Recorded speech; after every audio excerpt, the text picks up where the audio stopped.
Hello बच्चों, let's read this question. So this question says, a circular coil expand radially in a region of magnetic field and no electromagnetic force is produced in the coil. This is because option A is the magnetic field is constant, option B is the magnetic field is in the same plane as the circular coil and it may or may not vary. Option C is the magnetic field has a perpendicular to the plane of the coil component while whose magnitude is decreasing suitably and option D is both B and C. Okay, चलिए अब हम इस question को start करते हैं। तो इस question का की कॉन्सेप्ट हम यहाँ पर से लिख सकते हैं। The key concept of this question is, इस क्वेश्चन का यहाँ पर हमें क्या बताना है, the key concept of this question. देखिए इस क्वेश्चन हमसे बोला गया कि सर्कुलर कॉइल क्या हो रही है, एक्सपेंड हो रही है radially in the reason of magnetic field and no electromagnetic forces is produce in the coil. This is because कोई इलेक्ट्रोमैग्नेटिक फोर्सेस क्या हो रहा है, इंड्यूस नहीं हो रहा है। So we can write down the key concept of this question is our induced EMF. Induced EMF is the key concept of this question. Okay, so let's first define what the induced EMF is. Induced EMF क्या होता है? Induced EMF होता है आपका, देखिए जब भी क्या होता है, आपकी कोई भी करंट कैरिंग कॉइल, जब भी आपकी कोई करंट कैरिंग कॉइल या कंडक्टर किसी मैग्नेटिक फील्ड में रखी होती है, किसी मैग्नेटिक फील्ड के रीजन पर रखी होती है, तब उसमें क्या होता है, ईएमएफ क्या होता है, इंड्यूस होता है। And the magnitude of that induce EMF is minus डी/dt।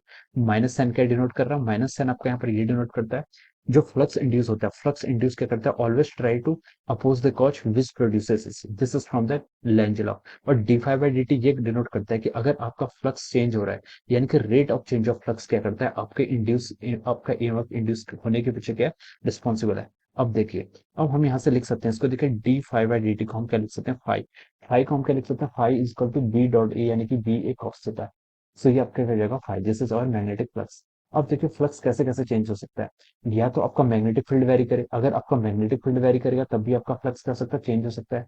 या फिर आपका एरिया वेक्टर क्या करे, इंक्रीज करे डिक्रीज करे, तब भी आपका फ्लक्स इंड्यूस हो सकता है। या फिर देयर इज अ एंगल, जो आपका एंगल है between the magnetic field and area vector, अगर वो एंगल भी वेरी करेगा तब भी आपका क्या हो जाएगा, मैग्नेटिक फ्लक्स क्या हो जाएगा, आपका इंड्यूस हो जाएगा। ओके, तो चलिए अब हम इस सिचुएशंस पर चलते हैं। इस क्वेश्चन पर हमें क्या बोला गया, इस क्वेश्चन में हमें क्या सिचुएशन गिवन है, इस circular coil expand radially in a region of magnetic field and no electromagnetic forces is produce in the coil.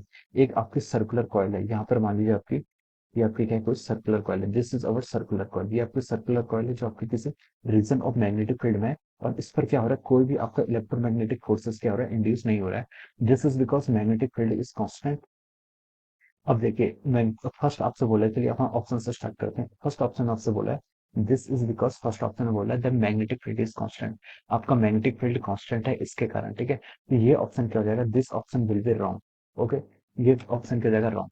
देखिए ईएमएफ कैसे कैसे इंड्यूस हो सकता है, ईएमएफ इंड्यूस होता है या तो आपका मैग्नेटिक फील्ड चेंज हो, या फिर आपका एरिया वेक्टर चेंज हो, या फिर एंगल चेंज हो।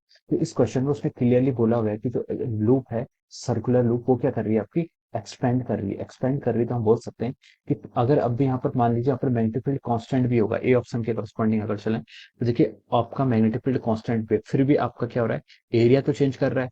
एरिया चेंज कर रहा है तो हम बोल सकते हैं आपका यहाँ पर एरिया चेंज कर रहा है, और भले ही आपका कॉस थीटा भी क्या हो, normal vector between the magnetic field और एरिया वेक्टर, ये भी क्या हो, कांस्टेंट एंगल हो। लेकिन अगर आपका इनमें से कोई भी एक क्वांटिटी चेंज करेगा, जैसे कि यहाँ पर एरिया चेंज कर रहा है, एरिया भी चेंज कर रहा है, तो हम बोल सकते हैं कि यहाँ पर एमएफ क्या हो जाएगा, इंड्यूस हो जाएगा। एमएफ क्या हो जाएगा, इंड्यूस हो जाएगा। लेकिन इसने बोला है कि यहाँ पर ईएमएफ इंड्यूस नहीं हो रहा है। ईएमएफ इंड्यूस नहीं हो रहा है, इसका मतलब उसने बोला है कि this is because the magnetic field is constant. तो ये ऑप्शन पे जाएगा आपका, रॉन्ग हो जाएगा। ये ऑप्शन रॉन्ग क्यों हुआ, क्योंकि यहाँ पर क्या आपका मैग्नेटिक फील्ड आपका कांस्टेंट है, इस चीज से कोई फर्क ही नहीं पड़ता है, ठीक है। अब देखिए ऑप्शन बी पर आते हैं। ऑप्शन बी पर बोला कि the magnetic field is in the same plane as the circular coil and it may और may not vary. Magnetic field क्या आपका सेम प्लेन में है, as magnetic field is in the same plane as a circular coil and it may और may not vary. देखिए अगर जो आपका मैग्नेटिक फील्ड है, मैग्नेटिक फील्ड क्या आपका इसी प्लेन में लाई कर रहा है, this is our magnetic field. ये क्या आपका मैग्नेटिक फील्ड है। Okay, this is the direction of our magnetic field. अब देखिए ये आपकी सर्कुलर कॉइल है, इस सर्कुलर कॉइल का नॉर्मल क्या होगा, इस सर्कुलर कॉइल का नॉर्मल आइदर क्या होगा, क्रॉस होगा या इनटू द पेज होगा, या फिर आपका डॉट होगा। लेकिन जब आपका मैग्नेटिक फील्ड है, मैग्नेटिक फील्ड इस लाइन, इस प्लेन पर ही लाई कर रहा है, तो हम बोल सकते हैं, देखिए यहाँ से जो आपका फाई होता है, फाई क्या होता है आपका एम ऑफ इंड्यूस, फाई क्या होता है आपका B vector dot A vector, और यहाँ से आप क्या लिख सकते हैं इसको, B A cos theta. Okay, अब देखिए, आपका जो मैग्नेटिक फील्ड है, मैग्नेटिक फील्ड इसके प्लेन पर लाई कर रहा है, लेकिन जो एरिया है, एरिया क्या है, इस प्लेन के परपेंडिकुलर है। तो ऑलवेज, चाहे मैग्नेटिक फील्ड की अगर वो प्लेन पर लाई कर रहा है, इसकी डायरेक्शन कुछ भी हो, उसमें इसने एक कॉन्सेप्ट और बोला कि if the magnetic field is in the same plane as the circular coil and it may और मे नॉट वेरी। भले ही आपका मैग्नेटिक फील्ड वेरी करे या ना करे, उस पर कोई डिपेंडेंसी नहीं है। इनके बीच में एरिया क्या हो, इनके बीच में एंगल कितना, 90 डिग्री का। तो हम सीधे से बोल सकते हैं कि फ्लक्स तो आपका जीरो ही होगा, क्योंकि यहाँ पर क्या है, इन दोनों के बीच में आपका नॉर्मल वेक्टर और मैग्नेटिक फील्ड वेक्टर, इन दोनों के बीच में आपका 90 डिग्री का एंगल बनना है। तो फ्लक्स यहाँ पर क्या होगा, जीरो ही होना चाहिए। ठीक है, तो ये इसका रीजन हो सकता है। तो हम लिख सकते हैं कि B is the correct, B क्या आपका करेक्ट ऑप्शन हो सकता है।